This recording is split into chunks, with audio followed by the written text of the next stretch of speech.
Angry Black Men.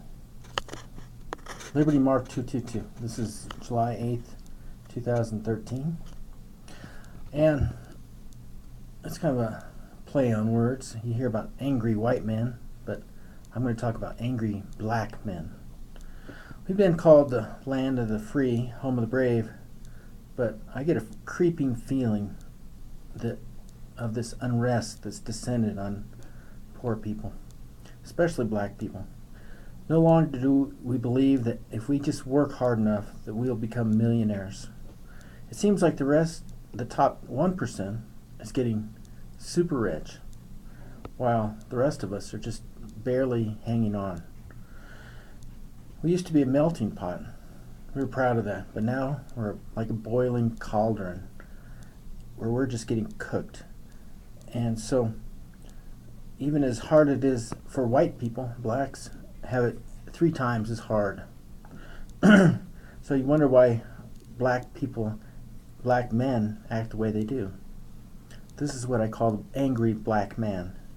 And you'll get angry too after you see through their eyes.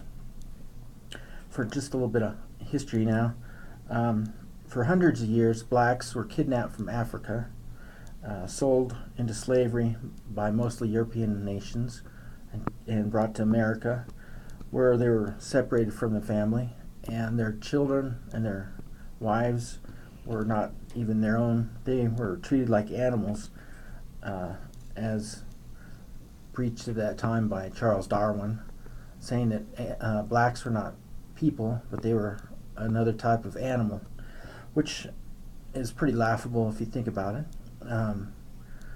because blacks are just the same as white people. They just have different color skin. Now, slavery, it's been around a lot longer than just the short period in America. We hear about the Egyptian slavery in the Bible. The Israelites were slaves. Most ancient civilizations were the center part of their civilization was slavery, especially like the Greeks and the Romans. A huge percentage of the Roman population was slave, and also the Persians, and I'm not sure about the Byzantine, but I'm sure in India and China, slavery is a very common institution. So, but the Romans,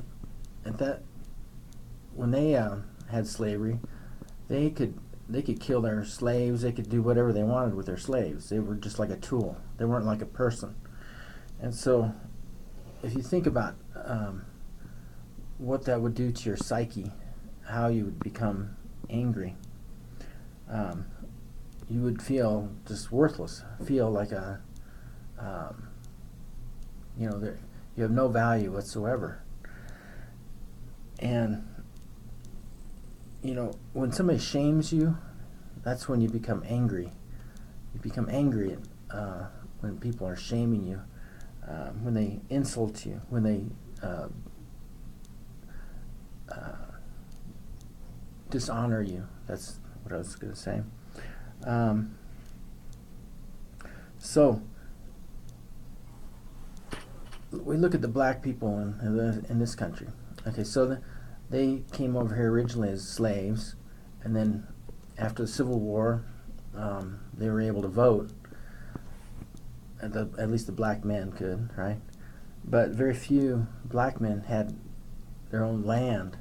Most of them were either sharecroppers, or a lot of them went up north and started working in the factories in New York.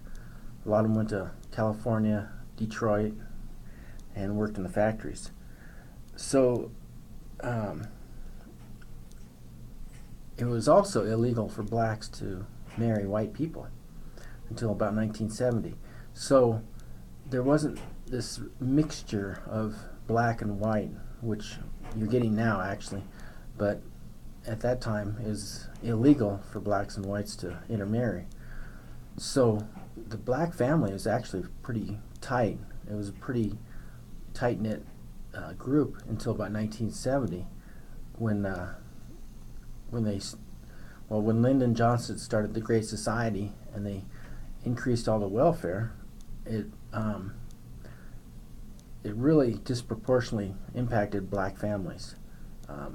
A lot of the black teens started having kids, and there was no father around, and so at this point, hardly any black families are headed by black men that are married to their biological, where you have a biological father or biological mother with the kids. So, we kind of think that the blacks were always kind of a messed up family, and they kind of have been, because when you took away that when you disintegrated their whole society, their whole family structure in slavery, it destroyed their traditions. And so when the government stepped in to try and help the black family, it just destroyed it even more.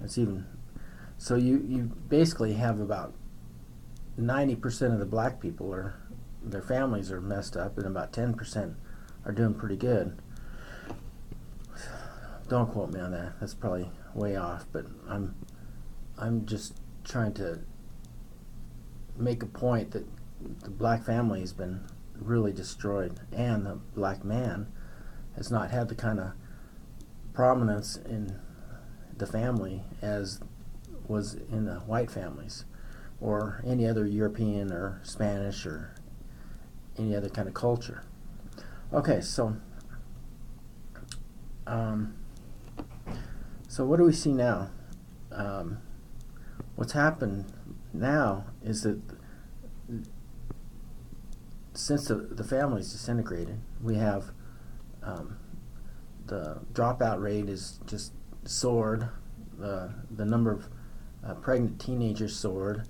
The amount of drug use and violence and gangs and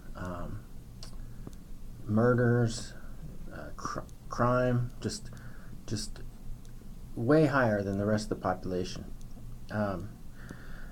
Which, I mean, it makes sense in a lot of ways, because when they see people selling drugs and making lots of money and doing illegal stuff, they look at them as the role models for their society. And so everybody wants to be a drug dealer, and so it's kind of anti-establishment, anti-society. So now we have, at this point, about 2.4 million people in prison, and about 40% of those people are blacks, and they're only about 13% of the population. So you can see it's about 3 times the amount of their population. There's about 3 million blacks that are under supervision, either parole, probation, prison, or jail, something like that. So you have 3 million blacks. About 95% of those are males. So you're talking probably 40% of the black male population is either in prison or, it's really, I mean, the numbers are just terrible. Anyway,